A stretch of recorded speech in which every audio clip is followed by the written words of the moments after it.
حضرت امام طاؤس رحمۃ اللہ علیہ، علامہ طاؤس جو عبداللہ ابن عباس رضی اللہ عنہ کے مایہ ناز شاگرد تھے، خانہ کعبہ میں جا کر کے آپ کے حدیث کا درس ہوتا تھا۔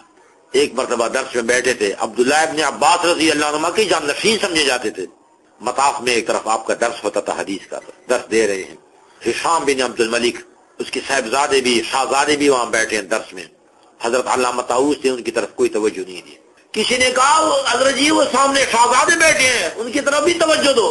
کہا کہ خدا کی قسم میں جانتا ہوں، دیکھتا ہوں کہ شہزادے، لیکن جان بوجھ کر توجہ نہیں دے رہا ہوں، اس لیے کہ ان کو میں احساس دلاؤں کہ دنیا میں اللہ کے کچھ ایسے بندے بھی ہیں جو بادشاہوں اور بادشاہوں کی اولاد کو بھی خاطر میں نہیں لاتے۔ ایسے لوگ سے اللہ کے ساتھ اتنا تعلق تھا کہ شہزادوں کو توجہ تک نہیں دی۔ کہا کہ مجھے شہزادوں کی کیا ضرورت ہے۔ اس کا ایک بڑا پیارا لطیفہ ہے، ہم سب کے لیے جا کر کے بہت بڑی اس پہ نصیحت ہے۔ علامہ طاؤس رحمۃ اللہ علیہ کے بارے میں سنیں، فرماتے ہیں میرے پاس ایک بازاری عورت آ گئی مکہ معظمہ میں، اس کے اخلاق اچھے نہیں تھے اس عورت کے، تو اس عورت نے یہ کسی سے کہا تھا کہ میں نے بڑے بڑے نیک لوگوں کو شکار کیا ہے اور ان کو گناہ پہ آمادہ کیا ہے، تو میں نے سوچا کہ علامہ طاؤس کی بھی میں شکار کر دوں۔ تو عورت کہہ رہی کہ میں علامہ طاؤس رحمۃ اللہ علیہ کے گھر پر گئی، خوب بن ٹن کر، جیسے کہ بازاری عورتوں کی عادت ہوتی ہے۔ حضرت بیٹھے تھے، حضرت نے کہا بی بی کیسے آ رہی ہے، مجھے جانتے تھے؟ تو میں نے کہا حضرت جی کہیں آپ کو بھی گلہ نہ آئے کہ آپ میرا پوجا، میں آپ کی خدمت کے لیے آئی ہوں، جو بھی آپ حضرت آپ کو ضرورت ہو میں آپ کی ضرورت ہو، حتیٰ کہ گناہ کے لیے اگر آپ مجھے کہیں تو میں گناہ کے لیے بھی تیار ہوں، آپ کی خدمت کے لیے آئے۔ حضرت مسکرائے، او بی بی کب سے آپ کا انتظار تھا، بہت لیٹ آ رہی ہے، چلے۔ حضرت آگے میں پیچھے، میں نے کہا کہ شاید کسی غیر آباد جگہ جنگل میں لے جانا چاہتے ہیں، پہاڑوں میں لے جانا چاہتے ہیں گناہ کے لیے۔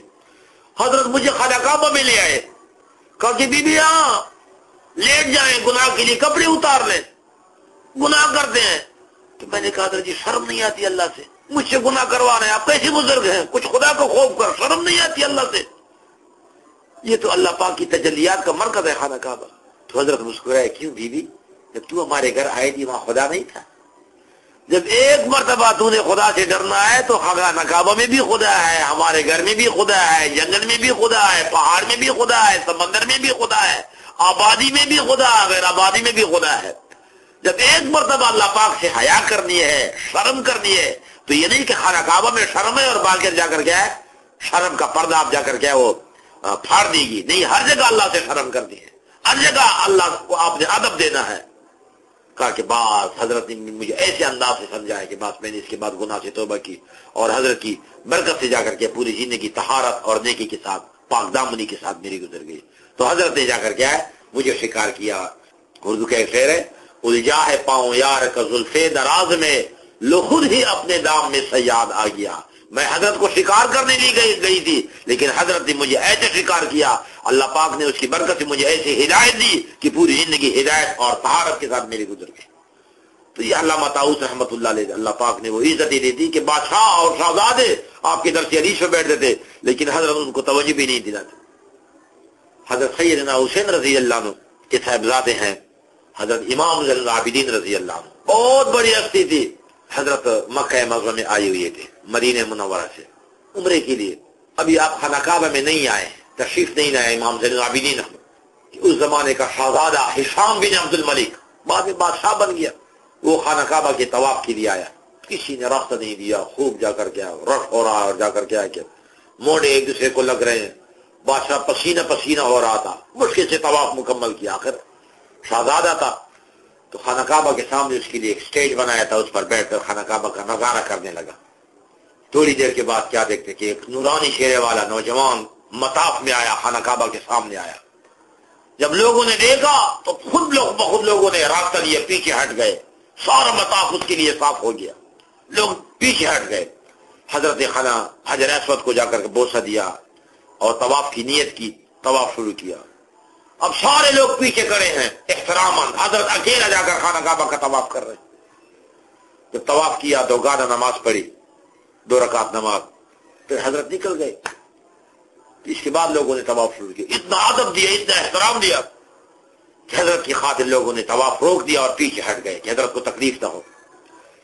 تو شہزادے سے بادشاہ کا بیٹا تھا ہشام ابن عبد الملک، کسی نے پوچھا شہزادے صاحب آپ کو لوگوں نے راستہ نہیں دیا، خوب دھکے لگ گئے، رش ہو رہا تھا، یہ نوجوان کون تھا؟ کہ جس کو دیکھ کر لوگ خود بخود پیچھے ہٹ گئے. تو فرزدق جو بادشاہ کا خصوصی درباری شاعر تھا، بادشاہ کی تنخواہیں وظیفے کھاتا تھا اور درباری شاعر تھا اور مراد ان کو ملتی تھی، وہ سامنے آیا، کہا کہ بادشاہ صاحب تم نے جھوٹ بولا کہ میں نہیں جانتا. خدا کی قسم تو اس کو جانتا ہے.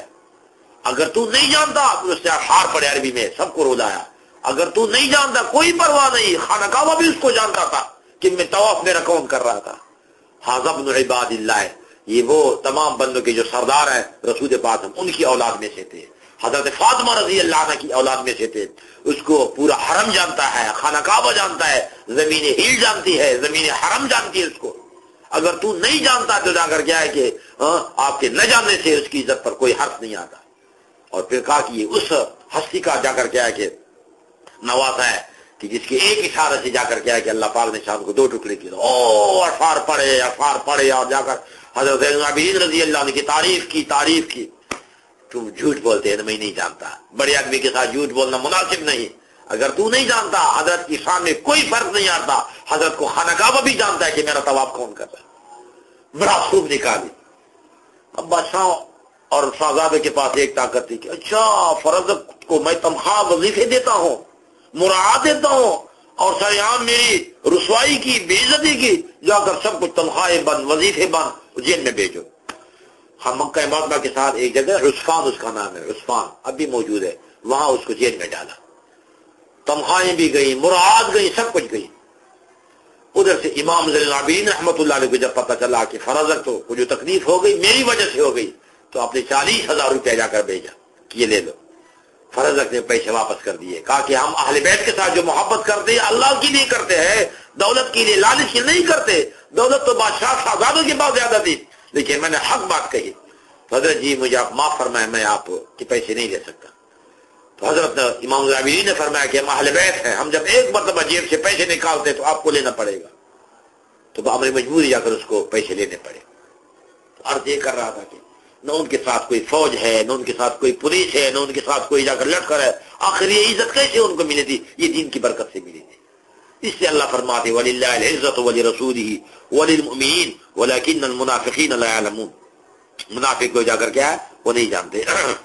امام بخاری رحمۃ اللہ علیہ 256 ہجری میں آپ کا انتقال ہے.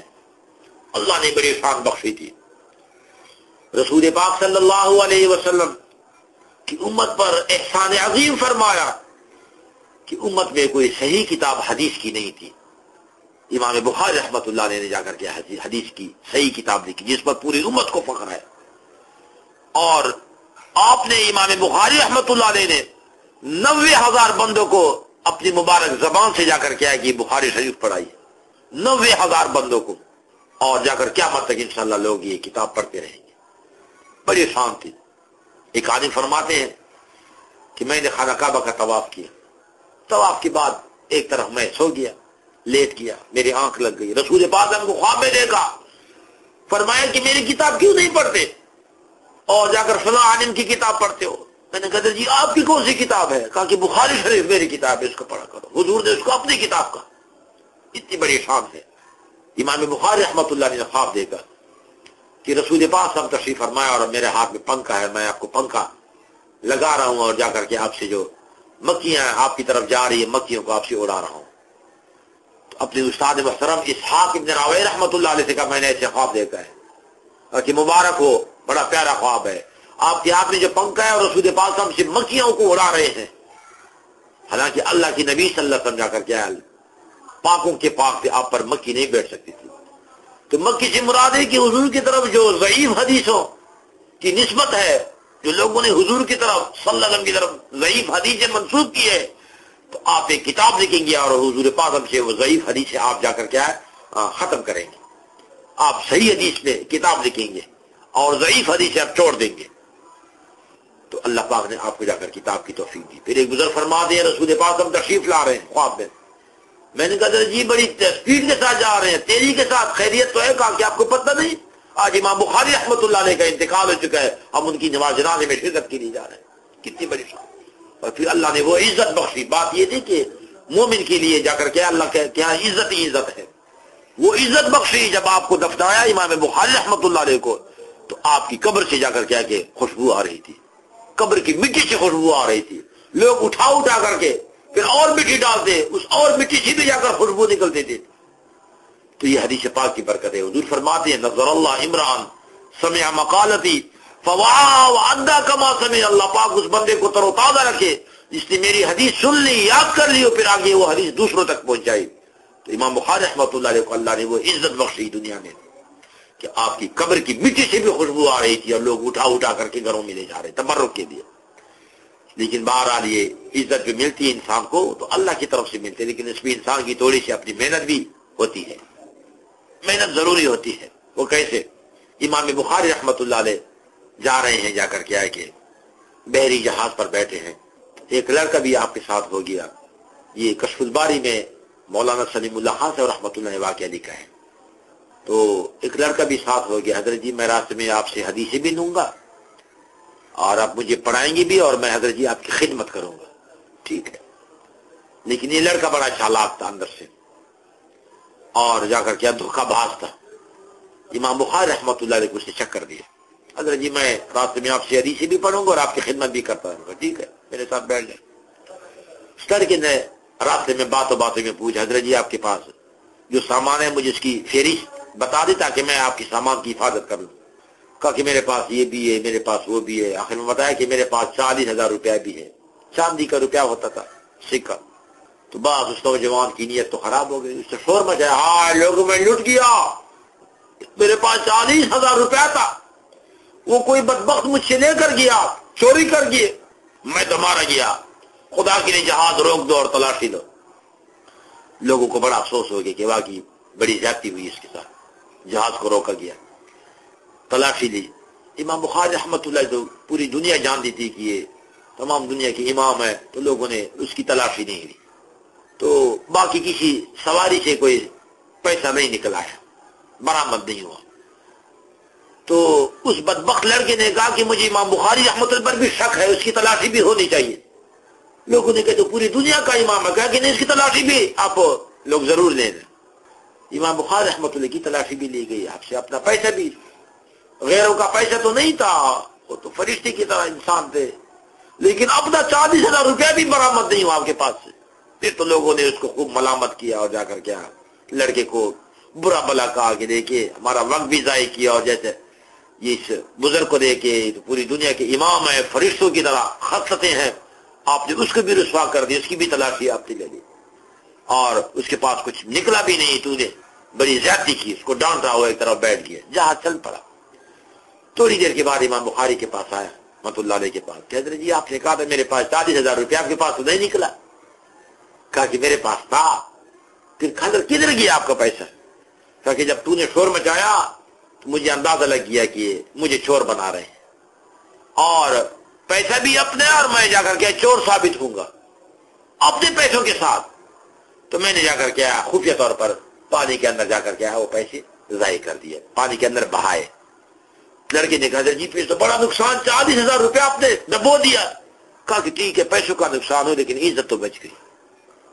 کہا کہ میری وجہ سے احادیث رسول اللہ صلی اللہ علیہ وسلم کی بے عزتی ہوتی، لوگ کہتے ہیں اچھا امام بخاری صاحب بھی چوری کر رہے، تو میں تو ایک انسان ہوں، میری وجہ سے حدیث پاک پر داغا سکتا تھا، دبا سکتا تھا، وہ تو بعد میں پتہ چلتا کہ واقعی میں چھوڑتا یا کہ نہیں۔ وقتی طور پر تو میری بے عزتی ہوتی، میری وجہ سے حدیث پاک کی بے عزتی ہوتی۔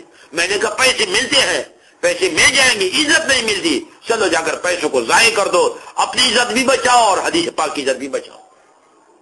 اللہ پاک ایسے لوگوں کو عزت کیسے نہ دے کہ جن کو حدیث کی عزت اتنی محبوب ہے کہ 40,000 کا خطیر پیسہ وہ ضائع کر دے۔ اسے فرماتے ہیں اللہ پاک ان باتوں پہ عمل کی توفیق دے، ان بزرگوں کے نقش قدم پر اللہ پاک چلنے کی توفیق دے، کی جائے انہوں نے دنیا کو ایک نمونہ دیا ہے کہ واقعی دین پہ چلنا یہی چیز ہے، اور اسی طریقے سے دین پہ انسان چل سکتا ہے جیسے ان بزرگوں نے کر کے نکلا ہے۔ اللہ پاک ہمارے دین پہ چلنا آسان فرمائے، ان کی قبروں کو اللہ پاک انوار سے اور رحمتوں سے پر فرمائے، اور اللہ پاک ان کی برکات ہمیں بھی نصیب فرمائے۔